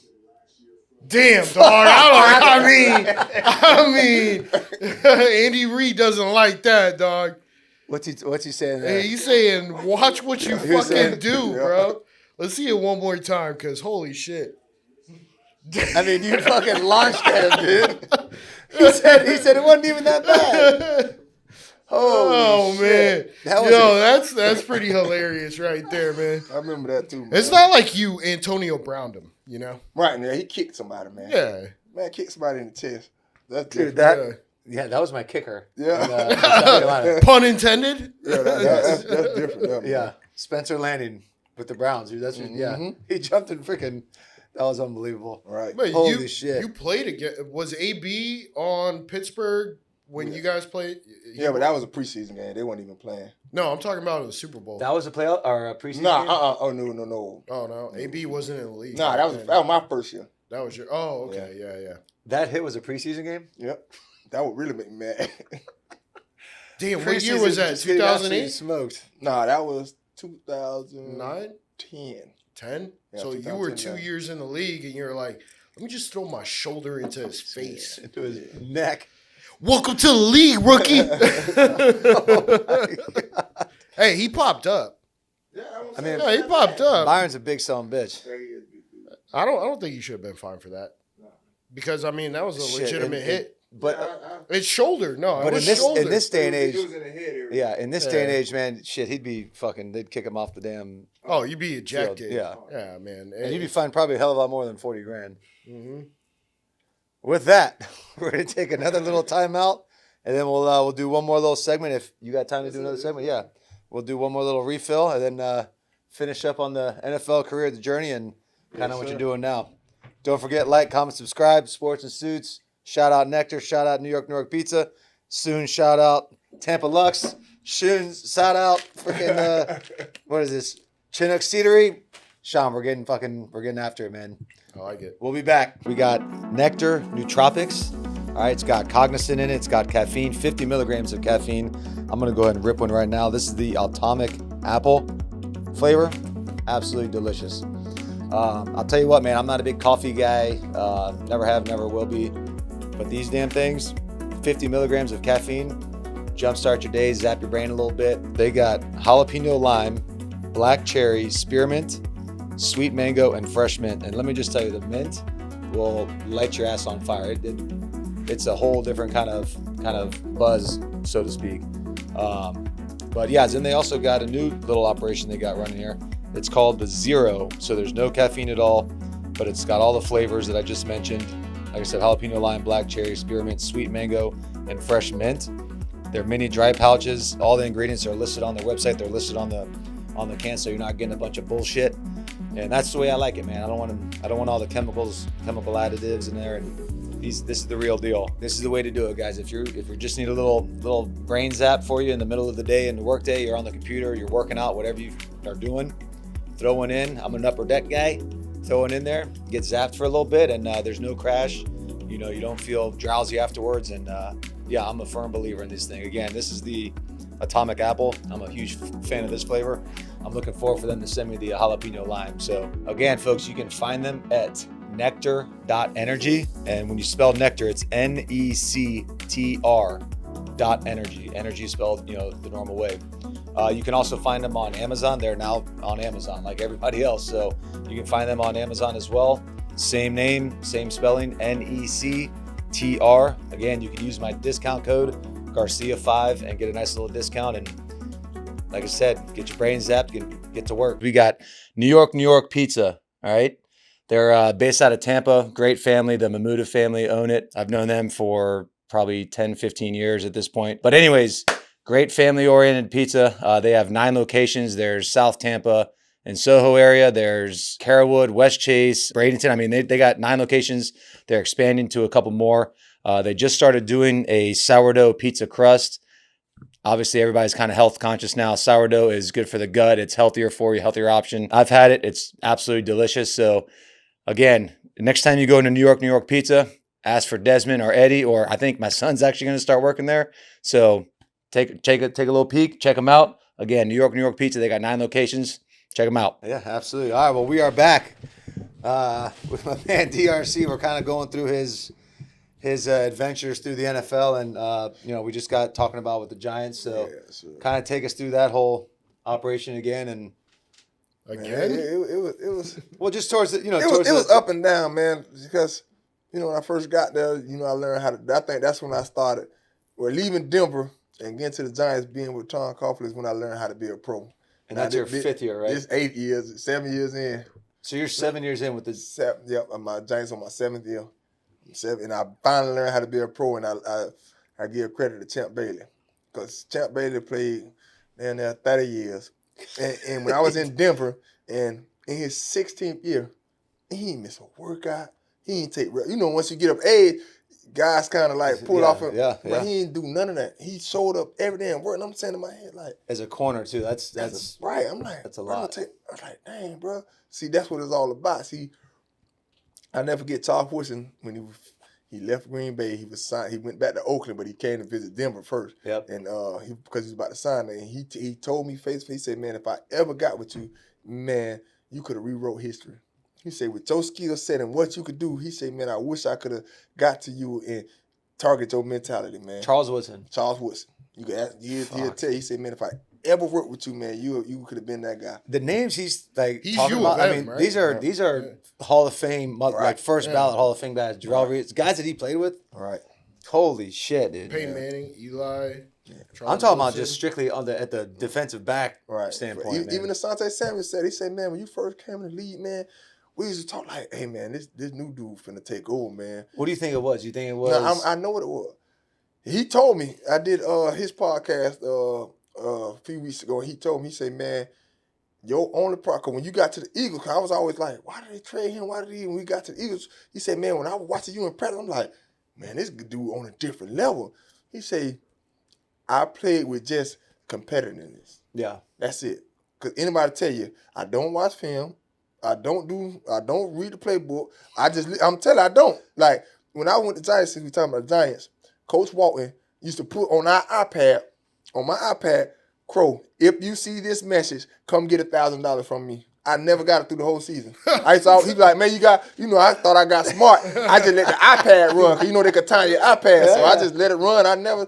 Because that is hysterical. I knew. So you didn't hit your incentives. I did. Like. Oh, you did? I got them. Not that the go $1,000. off like I never so it'd be on my iPad when I gotta watch film. So it'll be a clip instead of a football play. It'll be a clip saying, if you see this clip, come get $1,000 from me. And I never got, because he'll ask me too. He'd be like, and he tell me to like towards the end of the season, he say, hey, Crow, man, you wonder why I always ask you, do you watch your iPad? I'm like, yeah, Crow, you always ask me that. He said, yeah, because there's always a message on there for you and you never get it. That's how I know you ain't watching your iPad.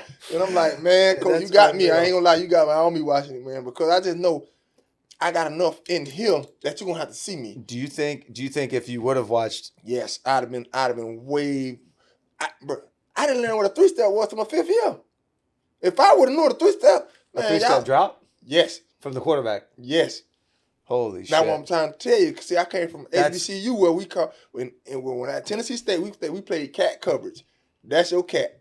Point blank period. This is what you're talking about when you say natural born talent? Yeah, it just was in me because I worked so hard. I told you I'm the guy that's gonna show up for practice. I'm gonna work hard. I don't take play. I'm gonna work hard. But if I would have ever honed in on just learning the game, I'm telling you, that I'd have been up there with Sante with them 50 picks. Dude, if you go look at all my careers, picks, I don't have none. It's just thrown to me. Well, you're going to see me going to get all of them. Well, let me ask you this. So, as a DB, if you're playing, for the most part, man coverage, right, what film do you have to I don't go off film. I'm going to tell you. Anybody, what I go off for? It obviously works for you, but I'm saying, I'm going to tell you what I go off for. I look at that scout report. I go straight to the 40. If you ain't under 4.2, I don't care who you is. You're going to have to see me. Like, that's how I watch my film. I'm telling you, I go straight to the scout report.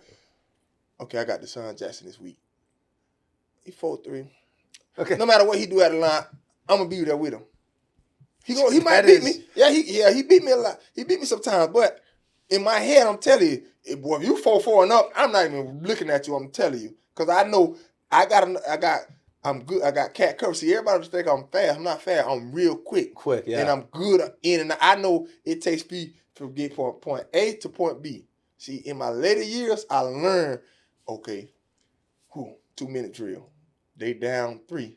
They ain't got to go for the home run. Right. Now I can sit on them. I wish you would throw the hit to this, come back to try to move them chains. You only can take your chances on a first or maybe a second down. You can't take your chance on a third down because you got to get the field goal. See, I didn't learn that till my 10th, 9th year. If I'd have known that, like playing the game, the receiver on this hash, the ball on the other hash, he got to come to quarterback vision, all that time. If I'd have knew that, man, listen, I'm telling you, I would have rewrote history, man. It's crazy. I say the same damn thing, like, you know, and that's what I'm trying to tell my son. That's what I'm trying to tell all these other quarterbacks that I'm training. Right. It's that everybody's got, you know, some sort of skill set. You take that mental part of it, it changes the entire. Yes. Tom Brady was not the most athletic fucking guy. He's not the strongest arm, not the most accurate. Right. That fucking guy knew what that guy was going to do before he knew what he was going to do. Right. So who would you say was the one receiver that always got away? Dez Bryant. Dez Bryant? He didn't even hesitate. Nope, because I'm telling you. He was like that. Yeah. What about Calvin Johnson?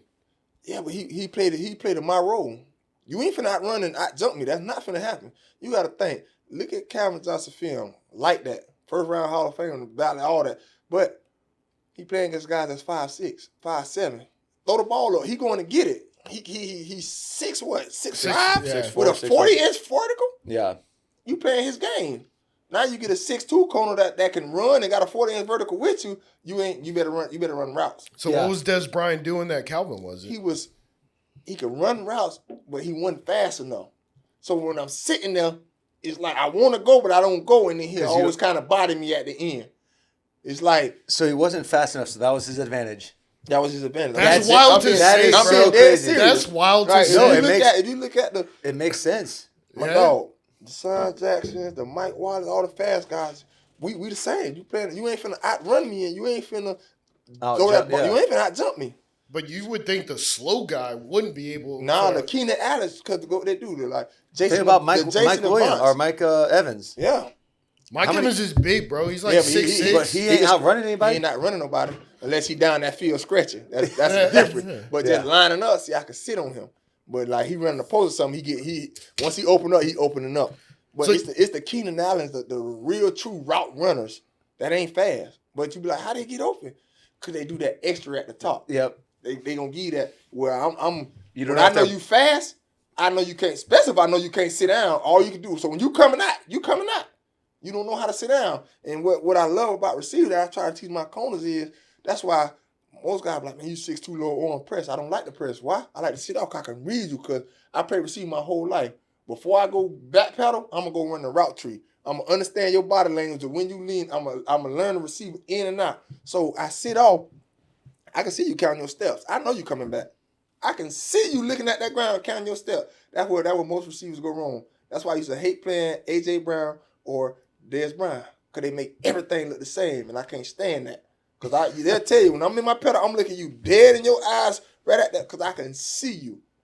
So the ones that really know how to run routes, they know how to stay uptight and run everything off that right there.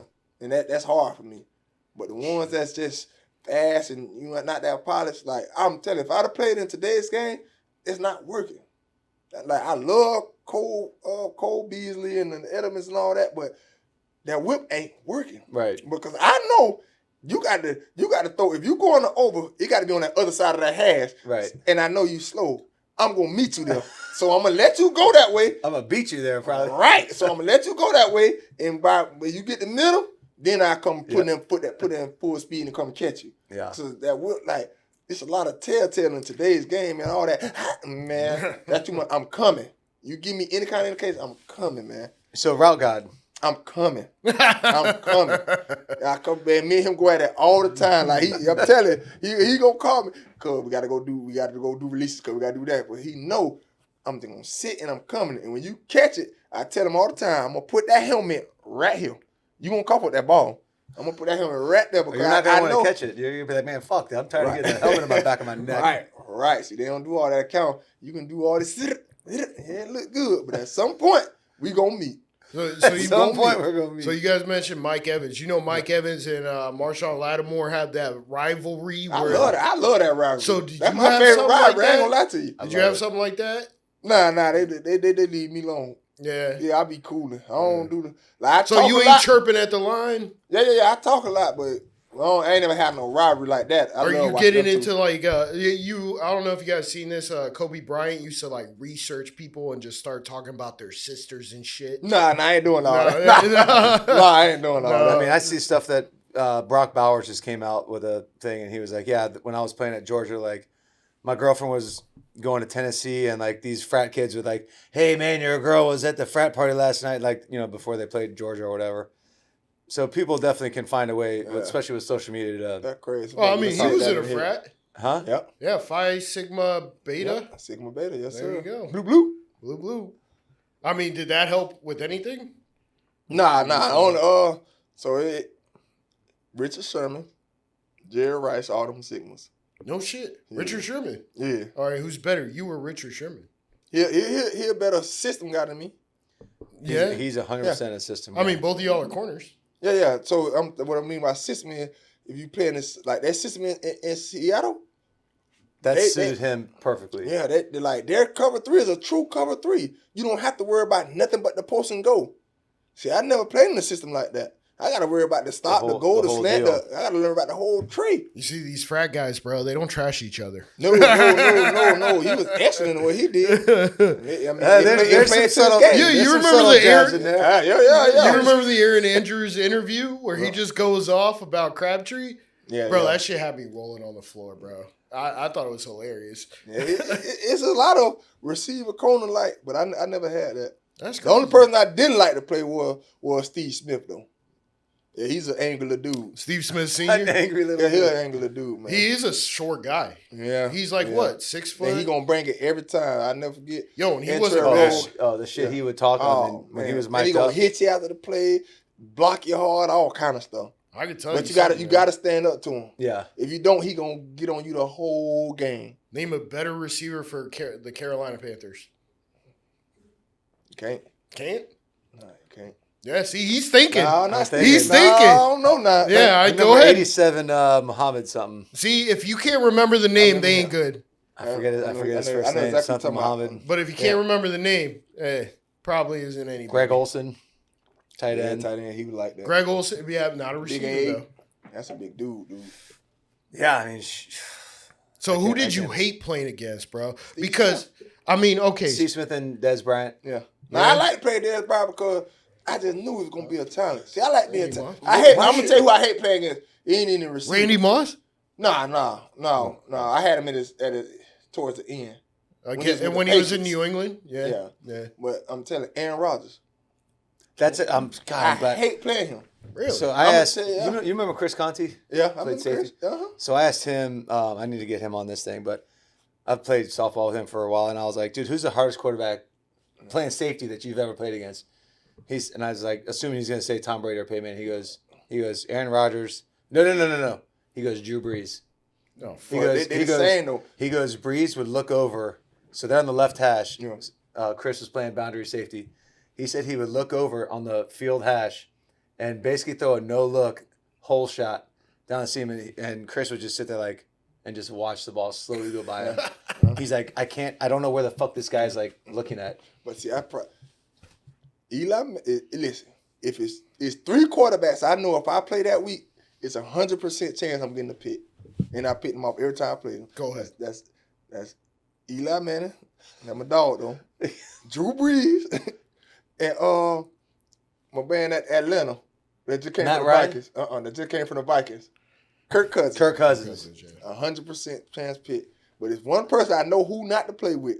See, I'm a bait and corner. I'm not playing with Aaron Rodgers. Anybody else, they'll tell you, I promise you, I'm going to let you beat me on the post because you're going to think you open. And I'm just going to jump over your head and go get the ball. You can't play with Aaron Rodgers. He's the only quarterback that I play that throw you out your route. So most quarterbacks, they got to see it open, then they throw it. No. Well, when he hit that, he don't give you no makeup time. So you got to play honest. I feel like no makeup time. I feel like Drew Brees kind of did that as well. Yeah, he was. That's why I say he was another one. But I know I was gonna get. I normally. You said you picked him off every time. Cause I know that outcome. They threw a shit ton of outs, man. That's all they throw. Man, you named 3 really good quarterbacks, bro. Hall of Fame fucking guys, dude. That's but what I'm saying. Kirk gonna let that thing go. He don't care. Kirk gonna let I don't know if Kirk Cousins is Kirk first ballot, though. I don't think he's first ballot. I think he's second ballot, maybe. I don't know if he is in general. Period. Kirk Cousins, you think he's Hall of Fame guy? Nah, man. No Super Bowl. Yeah, he got the stats though. He's got the stats. He's letting that thing ride, man. So does Dan Marino. Dan Marino didn't have a Super Bowl, and he's in the Hall of Fame. So he went to one. Yeah, 84. Yeah. But those are some. So you think you? But how do you know that you were going to pick those guys off? Because I know it. Especially not watching film. That's what I'm saying without watching film. Because I know he's not going to take that one-on-one matchup. You know, he gonna take them. And I know if you, Herm Edwards, remember the coach? Oh yeah. I'll never forget in my draft process. He said, "Man, this is how I want you to think about when you play. If they throw that ball at you 7 or more times, you tell them one of them can't go the other way." So all them guys, I told I guard the number 1 receiver. So you got to come over there. So if you giving me 5 targets a game, I promise one of them going the other way. Yeah. One of them going the other way. And I knew with them games, with them quarterbacks, they were going to throw the ball. I knew it. And they had some good receivers. So they going to get theirs, but I promise you, one of them going the other way. Marquise Colson, was he? Yeah, I used to love them guys, man. But I mean, he's kind of a Des Bryant kind of guy, isn't he? Yeah. It was 3 of them. Robert Meacham, Colson, that's right. and Henderson, man. That's right. So you were basically learning on the field and then adapt, react. Right. That's why I say if somebody ever just took me in, I'm telling you, my skill set was just it was so good that they were like, just let them play. Yeah. But I never had no coach just bring me in and even though, cause at that high level, they expect you to do it. Right. But you had to show me, like, if you just, I'm telling you, even if a player just took me in and took me on this ring, was like, man, listen, man, that was what Charles Wilson was trying to tell me. He was like, man, I would have showed you how to do this. I'm telling you, if I'd learned a 3-step, because I told you I like to play off. So if I sit there and watch that, like, I see it now, I see it great now. When I see that quarterback, I'm gone. You're going to have to double move me because I'm gone. Like, Asante, see all your coaches weren't telling you this shit? No, I would make a play. That's what I'm saying. I would make a play. Like, my first year, I had 4 picks, 32 pass breakups. And you're not going to tell a 19-year-old kid, right? Hey, man, you just got 4 picks. Hey, I need you to do this. Fuck you, dude. I'm doing what I'm doing. It's working. Didn't you have a record-setting 99-yard pick 6? Mm-hmm. What game was that, bro? Walk us through that. My first year in Arizona. As a rookie. Was that your come to the Who'd you do it NFL moment? Against St. Louis. Against Russell Wilson? Oh, no, St. Louis. My bad. Okay. Louis, Rams. Yeah, Rams. Who was that? Mark Bolger? No. Kurt Warner? 8. Sam, the one that got drafted. He got drafted 2008 with me. Bradford. Yeah, Sam Bradford. Sam Bradford. Oh. And he got paid a shit ton of money. Yeah. So you already saw they were goal line. And it was in goal line. Yep. And you intercepted it in the end zone, right? Yep. But see, that's why I say the difference between man and one. See, we're in the cover 1, but I was backside. So I know I got that linebacker on sucker. I know I got help.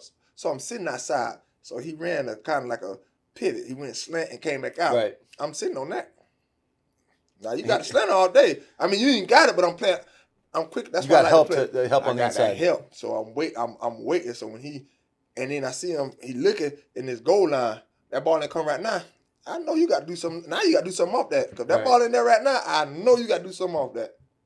That's why I don't never understand corners. That you know how he under the center. He walk, and he just beat you out. I never understand how you get beat on that. Are they expecting like a little China route or? Yeah, maybe because I think some corners be hitters. Maybe because I wasn't no big hitter that I'm never finna look at that running back in the backfield because you know how you do that.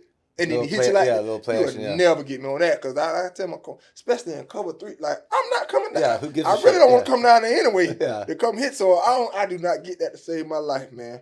They eyes be too, and then they get beat on the out. How? Are you tired after that? Are you tired after running 99 yards? No, I run all day. No. They call me 10-speed. I'm like a bicycle. Kicking in high gear. Hot dog and Yes, and then you got to be out after the kickoff. Next play. Yep. Let's go. Yep. Run it, cover. But see, on the kickoff team, I'm always the one. The ones are your safeties. They get the job down the field. Yeah. Well, yeah. Are there any rules that in today's game that you completely just can't stand? compared to when you were playing? I the kickoff rules and that's I don't really. I'd rather the old kickoff. I can't stand. I understand that standing right here is stop more injuries, but I don't know. I know Sean Morey played 14 years of special teams only. I know you said you wanted some C's, man. Yes, sir. Yeah, Sean, rip some. I'm gonna get Shout out to Chinook. Sean Morey played special teams. That's what he made his money off for. Running down on kickoff, just getting tackles and stuff. I like the old rules better. I think so too. Either keep the rules how they used to be, or just get rid of it altogether. Just get rid of it altogether. Yeah. Because you really don't see too many returns, even in punts, bro. The last great returner, this is my opinion, Devin Hester. What? No. Oh, great punt returner. Returner. No. Devin Hester, bro. He ain't the last one. He.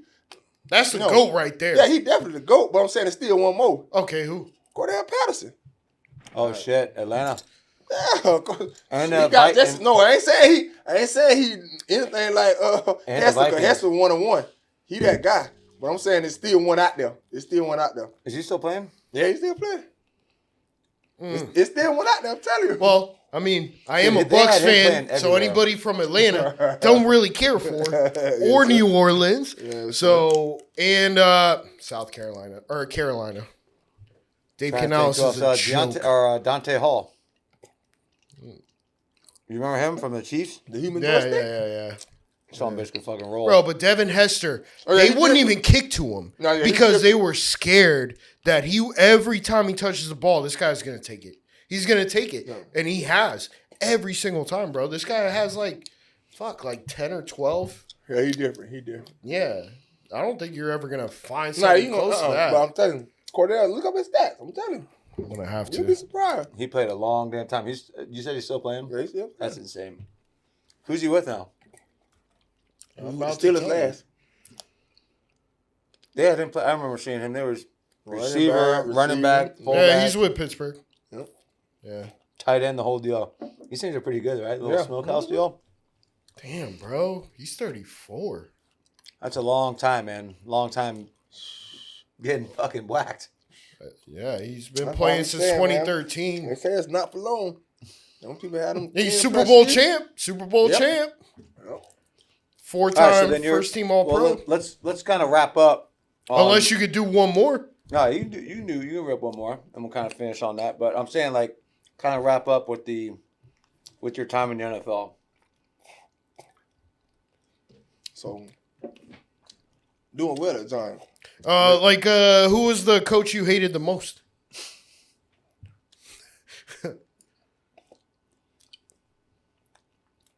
Not that you played for, just in general.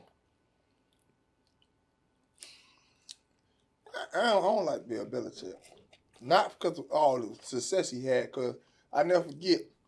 So I'm having my pro day at TSU. I got all 32 teams there. I got my family there. You got to think this is a big moment for me. Mm-hmm. So he had a guy down there.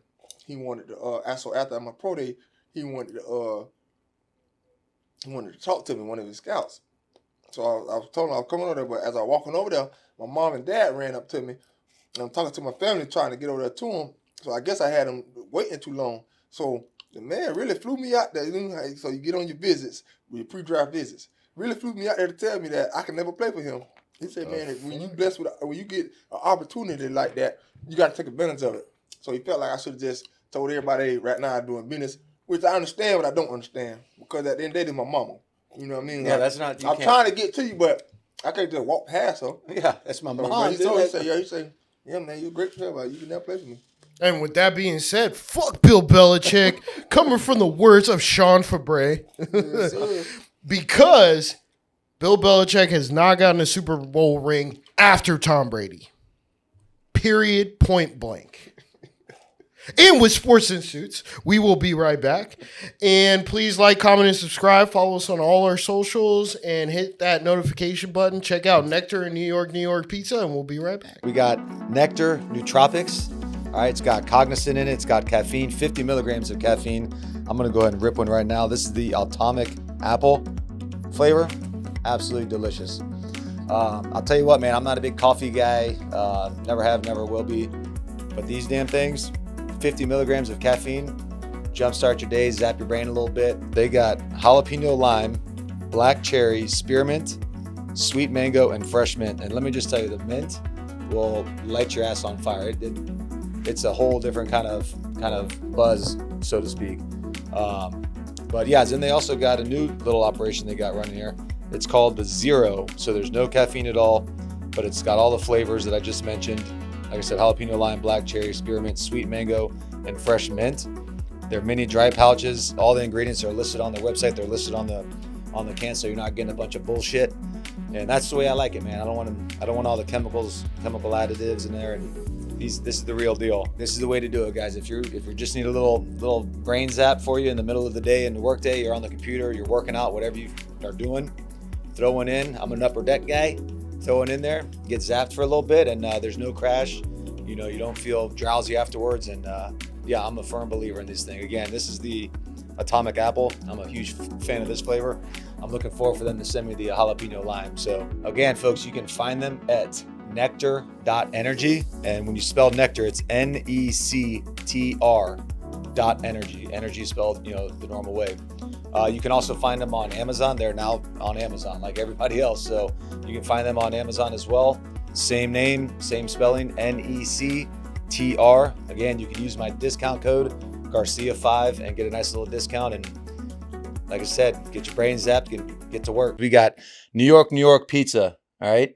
They're based out of Tampa. Great family. The Mamuda family own it. I've known them for probably 10, 15 years at this point. But anyways, great family-oriented pizza. They have 9 locations. There's South Tampa and Soho area. There's Carrollwood, West Chase, Bradenton. I mean, they got 9 locations.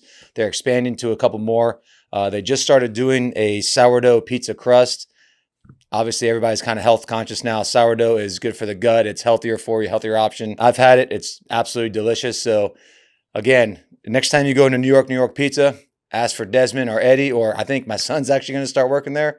So take a little peek, check them out. Again, New York Pizza. They got 9 locations. Check them out. All right, so we're kind of going to do a little wrap up of the NFL, kind of career, then talk about what you're doing now. So after the Giants, what kind of transpired? Man, now after the Giants, man, I'm just, I ain't gonna lie, I'm just doing stuff, to be honest. I signed a 1 year with Oakland. I get out there. I play maybe 7 games and retire. I end up retiring in Oakland. And it wasn't even from the team. It's just, I'm a real live Florida boy. I love to be home. So I'm way out there. On the West Coast, it's just different, man. Oh, so I'm absolutely. like, man, this ain't it, man. So I just ended up retiring. But I came out of retirement. Was John Gruden the coach? Yeah, that's his first year out there. You know what I mean? Gruden, that's my man too, man. I came. It was good out there. I should have just finished the season out and stayed there because he promised me a spot the next year. Because man, in that year, my 11th year, they didn't know I was still that fast and still could go and stuff. So it was like, it kind of took me by a shock. So I ended up starting a few games for him and everything, man. It was a perfect fit, but I don't know, just something telling me this ain't it. So I just ended up retiring just in the middle of the season. Then I came out of retirement to go play for his brother Jay. You know what I mean? He gave me the opportunity. John was like, yeah, man, great guy. You will love him. So when I get there, same thing. I remember coach saying like, hey, man, you don't play like no old vet, man. This dude's still moving. Mm-hmm. All season. LA Fitness, I'm in there playing. Somebody undercut me. I break all the ligaments in my ankle. You know what I mean? So now I got to go back to camp that they don't know about. So my ankle fat, but they don't know that I just messed every ligament up in my ankle, man. So we get the running test. Coach knows that I'm hobbling. I'm like, man, even though I still pass the running test. Coach like, hey, man, you all right? I'm like, yeah, that's great. So doing one-on-one, I think I made a trip and fell. And I was like, man, I need an MRI. I'm already knowing what time it is, but I'm like, man, I need an MRI, man. So he was like, man, you tore your ligaments, da-da-da-da. So they gave me a proposition. I could either get released and get surgery and try again, or I could play on it. You know what I mean? So I made the team on that hurt ankle. So I'm like, I played, but I'm thinking because we have guys in position, you know what I mean? We had Josh Norman, Dunbar, Fabian all the time, so I'm thinking a little stroll. So I'm thinking like, okay, cool. Maybe I'll be like a vet on the team, man. Help the guys here and there. Yeah, so come the first week, they got me out there starting. I say, I thought I was supposed to heal up, rest. That's what I'm thinking in my head. So, and then this is year 12? Yes. So then I got Deshaun Jackson and Jeffries with the Eagles. Alshon? Yeah. That's my guy. I'm playing against them the first week. So I'm like, man. Alshon's got to be the hardest guy you covered. Yeah, he was nice. He was a motherfucker, he man. was nice, man. God damn. And then now I'm telling him I'm at that 50% now. Not even 50. So we'll get through that game. So I'm like, okay, cool. Oh, I got through that game. I ain't get scored on. You know, that's my thing. I ain't get scored on. So the next week, we got the Cowboys. Amari Cooper them. I say, hey man, see, I pride myself on what I put on film. Yep. As far as me coming out of break. There's certain things that I know. I don't care who you is. You hear what you said? Put it out on film. Oh yeah. Same thing Deontay did. Or said. He was like, yeah, I'm not going to put bad tape out there. Well, it kind of sounds like they were putting you on the one. Right. Right? Every time? Right. So now I'm like, whoa. No, so I ain't up put myself on IR. Oh, I just went and had surgery. Yep. I just went and had surgery. So then what were they trying to do? Load you up with cortisone? Just shoot up your ankle as much as they could? Because I got one kidney. Yeah. So I couldn't shoot up. I couldn't do none of that. So oh shit. I was playing through, but I'm looking at film like, man, that's a pick, man. You ain't running no comeback like that. I couldn't break how I wanted to. I only could go this way. I couldn't go that way for real. Yeah, so I'm like, man, don't worry about it. So after that, I'm like, man, I got 12 years, a couple Pro Bowls, man. Made a lot of money, man. I'm chasing what I'm chasing for. Right. You know what I mean? Because I just got that itch because I'm just a competitive dude. Yeah. So I'm like, man, I'm going to let it go, man. So I ended up just letting it go in. But you didn't, because then you came back. No, I'm talking about after watching, I just let it go. Oh, after watching. I came back, yeah. Yo, do you think that a lot of professional athletes, they're afraid to retire because they don't know what to do after sports? 1,000 fucking percent. Yes. I mean, do you have a plan? Was anybody was your agent in your ear like, yo, what are you gonna do? No? Nothing? Sir, nothing. So you were like, okay, as soon as I retire, I'm gonna just be on the beach. But that's I'm gonna go to Miami. I'm gonna be fucking some bitches. I mean, tell you what it was, man. I'm gonna be drinking some pina coladas. Because once I worked myself back onto I used to go out to the Skyway with Jameson and them, and when he have his receivers come down. Fuck Skyway, by the way. These guys, NFL guys, I'm like, man, I'm still wrapped out. They ain't catching these balls on me. So I was still like 1 foot in and 1 foot out. That's why to this day I still play semi-pro football. It's hard to give it up. Where at? I play right here. I play with the Dunedin Highlanders. Well, I play with the Tampa Bay Storms, all that. He also said he was doing the XFL. The XFL, and he said, I don't want to. So you're only doing it because you got nothing else to do, is what it sounds like. Right. You're like bored out of your fucking mind. Yeah. That's what it sounds like. I'm in all the men's league playing basketball, flag football. If you got a league right here, I'm in it. No shit. Yeah. So I even play softball at Grickles. Yeah, you can't take the competitiveness. You can't do it. And that's why you're coaching at the Bayshore. Bayshore, yeah. And how hard is that though? That's tough, man. That's tough. Cause now you get paid to do that, to coach at Bayshore? Yeah, but he ain't getting paid. Tell me how much it is, bro. Like $25K. A year. $2,500 a year. A year. Not even that. So it's free. It's volunteer. Kinda, yeah. These high school coaches in Florida get paid jack shit. Yeah, it's nothing. But then you go up 5 hours to Georgia. Yeah, they getting money. $250,000. So doesn't it make sense then to build your coaching resume and then maybe, and I'm not saying this is what you want to do, I'm just asking, are you going to want to coach for college? And then after coaching for college, are you going to go coach in the NFL? Right. Maybe be a defensive coordinator for, let's say, the Tampa Bay Buccaneers. No, man. Yeah, I had some opportunities to coach at college. I just turned it down because you got to move. Why? You said you bored, bro. Yeah, but I ain't trying to move. I'm not trying to move. Yeah, you only got to move for how long? 6 months? That's a long time. Every 6 months. That's a long time.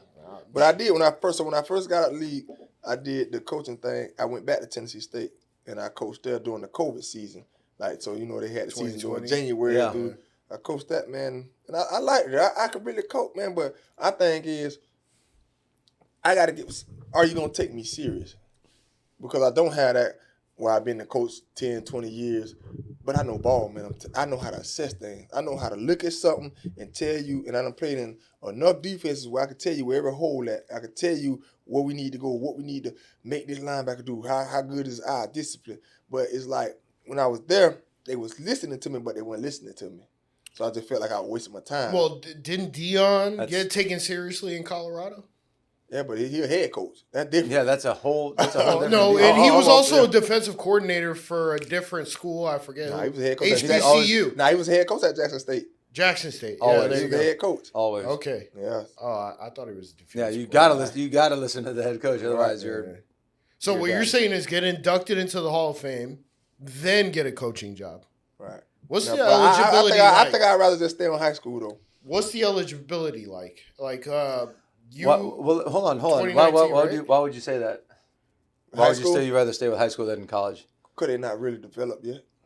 I could target their mind. I feel like once you get in, especially when you get these NIL deals, that's what I feel like your mindset is already. I got a buddy that's a coach, and we've had him on here. He's like, dude, NIL changed everything. Talking about Sean, yeah. Yeah, he's like, the NIL changed everything. You got guys that are getting paid, and I've heard stories from defensive linemen that are at Florida State that are like, the coach is saying, hey, you got to do this, you got to do that. And he's like, fuck you, I make more money than you. That's crazy. I could not imagine being like a college coach, a grown-ass man, right, and some 18-year-old kid telling me that. Right. That's the last thing he's going to fucking tell me. I'm going to lose it. Yeah, but the difference is that he's made more money than that kid has. So, I mean. Yeah, but it's you don't want to hear it, though. Yeah, you don't want to hear that shit. You don't want to hear that. No, but the kid wouldn't say that. The kid wouldn't say that. Oh, the kids are fucking, yeah. You put your hands on the kid now, they're going to, I'm calling the cops. Well, the difference between him and Sean is that Sean didn't go to the pros. No shit. Well, there you go. I mean, nobody's going to say to DRC, yo, I make more money than you. DRC's going to be like, pop! You're out of your mind. I've already made more. It's going to be a Jim Levis situation, Henry. I like the high school level, man. Because they buying in. We might be young, but they listen. And then to see that go from here to there to the next level. What's like the question they ask you the most? Because that's what make me mad. That's what make me mad about this generation, right? So, like I told my players, I say, y'all gonna forever be mediocre. Why? Because here you got a Sanders, a DRC, a Breon Carnes who played quarterback at Nebraska. Like, we got a nice staff. Hold on, he's still there? Yeah, that's our OC. No shit? Yeah. Man, I haven't talked to him in forever. That's awesome. Yeah, man. Because he was at Soda? Yeah. Mm-hmm. Or he was at Palmetto. Palmetto, that's right. In Palmetto. So I'm like, not one time has anybody asked us to stay after or come before and work with us. Like, y'all don't ask us enough questions, man. We done seen the highest level. Like, y'all got to, like, you got to want it. Mm-hmm. Since you want to. Like, people used to always ask me, because when I was a party guy, I hang out, man, like, they be like, bro, how you get up at 5 o'clock in the morning, or you at practice and you don't look like you done been out all night. It's a want to. Like, I want to play football. Right. It ain't no ifs, ands, or buts about it. I want to do it. So whatever I got to do, if I got to lift these weights, I'm lift. Nah, they paying y'all to go to school. Mm-hmm. Like, man, they paying. So you mean to tell me all I got to do is come here, work hard, be a little successful on this field, and I can rewrite my history? Right. Man, y'all crazy. You couldn't have gave me that kind of out. Man, it was just hard getting. See, I had no scholarships. Mm-hmm. Now they paying you to go to school. Like, you got people want to go lot to of the money. wedding. What? Oh my God! And you don't want to. And the only thing that you got to give up is a little work, a little something. Man, you crazy. It's like, what else are you doing? Damn, what are you doing? Playing video games, going home, being on TikTok? That's it. That TikTok. They on that one. Oh, they on that. Driving me crazy, man. I mean, that's Gen Z. I mean, that's what you're dealing with. But you know what? Millennials, I think you're a millennial. You're a millennial. I'm a millennial. Bro, we grew up before the age of internet. We grew up when there was no internet. And then when internet came by, then you gradually started seeing how social media was consuming the kids. Now the kids don't give a fuck about anything other than how many likes to get on a picture, 100%. How many fucking comments and engagement they get on some story that they post on Instagram. Bro, it's wild. It's wild to me. Yeah. But now that you're coaching those kids, you're going to have to figure out a way to deal with it. And now, is there something that you could do where you can maybe tell them, hey, listen, no phones at practice? Right. Something like that? Nah. It's hard, man, but... Well, it's on school grounds. You could dictate. I keep them dialed in. I got a thing. Come on, let's make it Cuban, dog. Be where your feet are. So we at football, it's nothing but football. Ain't no outside chatter.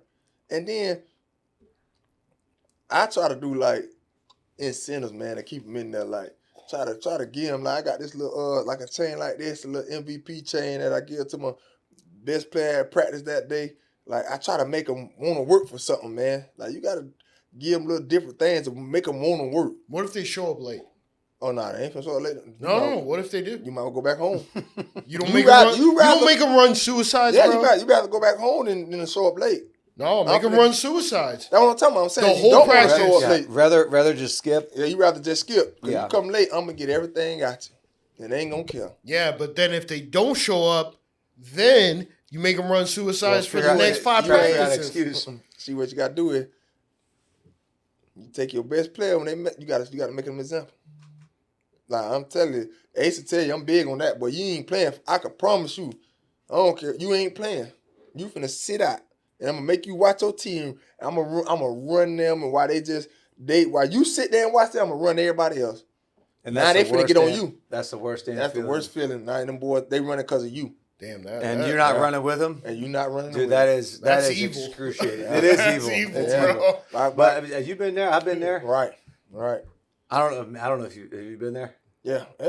So they say, hey, you sit right there. Yeah. Watch your team run. Watch your team run. Right. You want to miss a meeting? Come here. Let me talk to you. Yeah. We talked about what you missed during the meeting. By the way, your teammates, all the guys that are blocking for you, that are running routes for you, that are kicking field goals, that are doing this, they're going to run for you. So now the team's going to hate you. That's kind of the goal. Yeah, right. Right. They didn't do that in the NFL, though. They just find you. Yeah, they just find you. But first of all, you ain't finna miss it in the NFL. Boy, that's a whole check there. I ain't missing them time of days. You miss a day, but that's a like... I mean, compared to what some people making, it ain't nothing but shit. We'll see with that. So if you don't show up to training camp, do they fine you or do they just not pay you? Nah, they fine you. And then not pay you? Mm-hmm. Oh, they do. Literally everything. So you got to be walking a tightrope the entire time. You can't miss for nothing. But that's what I was asking him. It's like, where does that money go? It goes to the NFL. I think NFL Association. Yeah, and then I think it goes to like charities and something. And then the NFLPA. How we should figure out how to be a charity. Well, the NFL. I mean, the NFL is no longer a charity. Right. It's a sports entertainment corporation now. They changed that. Roger Goodell. Fuck you, Roger Goodell. Yeah, I don't give a fuck. I didn't play in the NFL. I can say what I want. That guy's a joke, bro. Who's making $46 million a year doing dick? That we know about. Yo, the UFL, first of all, has first down line technology that shows if the ball passed the first down. Bro, the refs are bought and paid for by the NFL. That's 100% man. Conspiracy 101, dog. I don't give a fuck. Let's go. Back on the scripted operations. Yeah. No, dead ass, man. Hey, tell me why they always show Taylor Swift in the box to boost viewership. The NFL is a business of entertainment. No shit. Yeah, that is what they are. Yeah, that's definitely a bit. Well, they used to be a non-profit organization, Steven. Which is not a business. It is a business. Now Wounded Warrior Project is a now it is. Now it is. It's still a giant business. Yeah, but fuck all that. Yeah. He's getting off the fucking rails here. All right, so so you're playing basketball. Are you doing anything track wise? What's Nah, I'm just that and then a little 7-on-7. I love 7-on-7, man. I I didn't know how big the girls 7-on-7 is. Oh yeah, the girls' flag football is huge. Yes. Is it Lady Venom? Is like you from Tampa. Yeah. Yeah. I'm a dog coach though. Yeah. Oh, man. For real? Yeah, he came out of my practice yesterday and helped me. Cause we got a tournament. It's over 50 teams. I'm like, bro, there's second national. Jesus. Yeah. National. I'll be honest, man. Like some of the girls started training quarterback shit, and they throw the absolute piss out of the ball. Yeah. It's kind of wild. Yeah. I mean, they don't move laterally as well. But they. So when that ball comes out, that shit's humming. Yeah, so all you gotta do is pull a flag, though. It ain't as easy as you think it is. Yo, let me tell you something. I like that's what we do. I want to see you try to pull a high school girl's school. Not even a. See, I feel like I'd get arrested for doing that. I should not even try. No, I think you'd now LFL, let's go. LFL, dog. You remember the LFL lingerie football league? I think you'd get embarrassed. I think these girls would. I just said earlier in this podcast that I ran a 12.5 40. Of course I'd get embarrassed, man. There's no way you ran a 12.5. I did. It was a 12.5. Ain't no way. I played soccer. I was a defender. That's jogging. That's speed walking. Bro, I'm fat. I'm fat. Yeah. Jesus, I probably weigh more than both of y'all. I'm 233. You do. Yeah. Barely. Exactly. Barely. Barely? Barely. Yeah, that's that daddy weight you got. That bush light. Well, so are you guys gonna be any good at Bear Store? We're gonna be okay. We starting to get some pieces come over there. We had a couple transfers. Like we talked about earlier, Jadis. Yeah, he gonna be real good for us. Cause like last year we wasn't bad. We had the skill set, but it's them trenches. Mm-hmm. Our guys, especially in high school. Yeah, we got guys on the line that's 180. Ain't blocking nobody. About 40 seconds. So, but this year we got some big boys. So I'm looking forward to this. It's in the Olympics now. Flag football. Oh yeah. We're not talking about that shit anymore. No. Oh, I thought that's what you guys were talking about. No. Oh. Nah, yo. We're gonna be good. We're gonna be more disciplined. And bigger dudes. What's the transfer situation like down there? Because I know Hillsborough County is a what's it called? School of choice. Is there a school of choice down there? Yeah. There is? Yeah. And then see where Bayshore is, because we got so many good schools down there, you can just get in. Like most schools down there, you got a waiting list. It's hard to get in. So we getting guys that are good talent, might not, that go to a place, say like a Manatee or Boca or Venice, that might be third string, but you come us, you first string. You know what I mean? And that's where Amari's coaching, right? Venice? Yeah, he down at Venice, yeah. I mean, that's a machine. Yeah, they're going to be, yeah. But they work, though. I went to their weight room one day and watched the program. Yeah, they work over there. Like, they real live weight. It's a whole college kind of atmosphere. Right. I mean, they send guys. How many guys they send to D1 a year? Man, 20, 10 plus. Yeah, plus a lot every year. Venice High School. Yeah, yeah. Are there families that move to certain cities just to get their kids into the school? Yes. Mm-hmm. Yeah. Yes. Did that happen with you? Nah. I was just going anywhere I fit in. Yeah. Yeah. I just couldn't imagine, dude, going to 5 different high schools from Bradenton to Orlando. Yeah. And then how you turned out, man. That's what I want these. What are you doing over here, dog? I'm doing these seeds. But that's why I want these kids. I want these kids and anybody that's watching this shit. It's like the hard work ends up paying off, whether you see it directly or indirectly or immediately or after a minute. The hard work pays off eventually, but you got to stay on it, man. You can't say, "Oh fuck, man, my luck ran out." That way you get. I'm done. That way a lot of go wrong. Yeah, you don't see like immediate success. Right, man. Listen. Stay grinding. If you want to play ball, man, I tell them all the time, you want to play ball, man, play ball.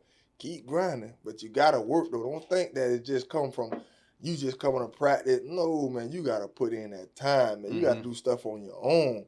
And I was real big on that. That's why I'm telling you, even though I played corner, I ran the route tree every day.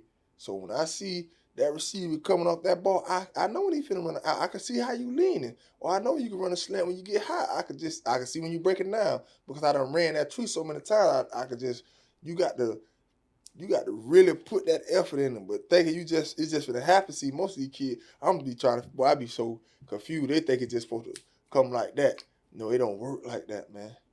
It don't work like that. And that's why I tell my kids, stop grinding for the people that's on this team. Yeah, you might be the best on this team, but it's somebody right down the street at the other school like that. So how you going to separate yourself? Like, you just can't go off of just what you doing on this team. Right. And that's why I got to try to change their mindset. Like, man, coach, can nobody really guard me in practice? Yeah, that's going to be young. Don't let this fool you, because you finna go get some guys that can guard you. Right. That's what kind of work I want you to put in. Don't just get by. There's always, bigger fish. There's always somebody that's better. And right. Kids just don't fully grasp it, because I think they see the social media aspect. They see, like, oh, this guy just did this guy did this. And I got my son that does the same thing. He's like, how the fuck did this kid get offered? I'm like, Memphis, I don't know. Right. I don't know how recruiting works anymore. Right. Use that as a chip on your shoulder, dude. Yep. Work your ass off even more. Get better grades. I mean, dude, I don't know what to tell you. Right. It's fuck hotter bitches. That usually. I mean, hey, listen, nobody knew who Paul Skeens was before Livy Dunn. That's a damn good point. There you go. That's true. Yeah. So, hey, do you have any parting words of advice for the audience? Maybe even younger individuals that want to make it to the NFL. What was your mentality? You got about 4 minutes, bro. So, I mean, whatever you want to impart on them. Yeah. Let's hear it. I tell you guys this, man. You're looking at somebody that did it, man. I stayed grounded and I believed in myself wholeheartedly. Listen, one thing about life, you're going to have obstacles, but you can't resort back to just, like I tell people this all the time, right? In high school. When you leave high school, you got 4 years to change your life. That's all it takes, 4 years. If that don't work, you can always resort back to whatever you want to do, but you got 4 years to really put time, effort, dedication into whatever you're doing. No redshirt year either. No. In high school, it's 4 and done. 4 and done. So, man, listen, believe in yourself and go get it. Trust me, it ain't supposed to be easy. Nothing worth having is easy. I'm telling you, you're gonna have setbacks, but you gotta be mentally strong enough to keep going. Keep going, because whether it's panning out in sports or anything, they're just saying in school, even with the schoolwork, no matter what, it's going to pan out in life. I'm telling you, if you put the effort out there, it's going to pan out in life. So just keep going. And it ain't easy. No. It is not easy. No. You're going to get your ass knocked off. I should have been stopped playing. All the time. And then, right. But I think that, getting your ass knocked off, I think that adds to the chip on your shoulder. Yes. So. That's my favorite thing to tell kids, dog, is you can't be afraid to fail. Yeah. See, most of the people afraid to fail. So you go out there, you're tiptoeing around because you're scared of what.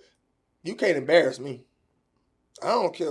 You catch a highlight, cool, you caught one. Now do it again. Right. See, that's my biggest thing. People be scared to really go out there because that's how my son is. I'm talking about got all my ability. But the moment somebody got just as much ability, he kind of shy away a little bit. Right. And I keep telling him, how you know, if you never been in over 6 feet, how deep do you know you can go? Like, you gotta go out there and go for it. Right. Like, you can't embarrass me. So what? Yeah, you caught a pass.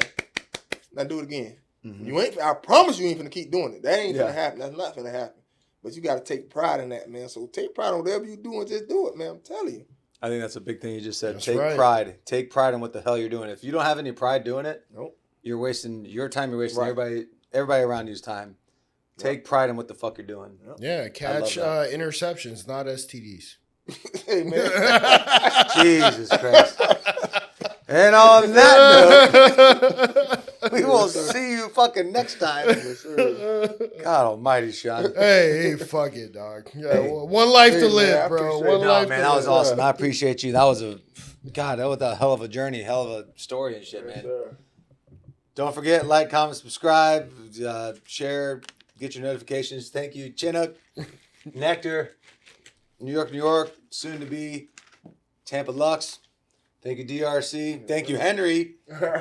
Thank you for Brave Frameworks. Thank you, Sean. We will see you next time. We got Nectar Nootropics. All right, it's got cognizant in it. It's got caffeine, 50 milligrams of caffeine. I'm going to go ahead and rip one right now. This is the Atomic Apple. flavor, absolutely delicious. I'll tell you what, man, I'm not a big coffee guy. Never have, never will be. But these damn things, 50 milligrams of caffeine, jumpstart your day, zap your brain a little bit. They got jalapeno lime, black cherry, spearmint, sweet mango, and fresh mint. And let me just tell you, the mint will light your ass on fire. It's a whole different kind of buzz, so to speak. But yeah, then they also got a new little operation they got running here. It's called the Zero. So there's no caffeine at all, but it's got all the flavors that I just mentioned. Like I said, jalapeno lime, black cherry, spearmint, sweet mango, and fresh mint. They're mini dry pouches. All the ingredients are listed on their website. They're listed on the can, so you're not getting a bunch of bullshit. And that's the way I like it, man. I don't want all the chemical additives in there. And this is the real deal. This is the way to do it, guys. If you just need a little brain zap for you in the middle of the day, in the work day, you're on the computer, you're working out, whatever you are doing, throw one in. I'm an upper deck guy. Throw one in there, get zapped for a little bit, and there's no crash. You know, you don't feel drowsy afterwards. And yeah, I'm a firm believer in this thing. Again, this is the Atomic Apple. I'm a huge fan of this flavor.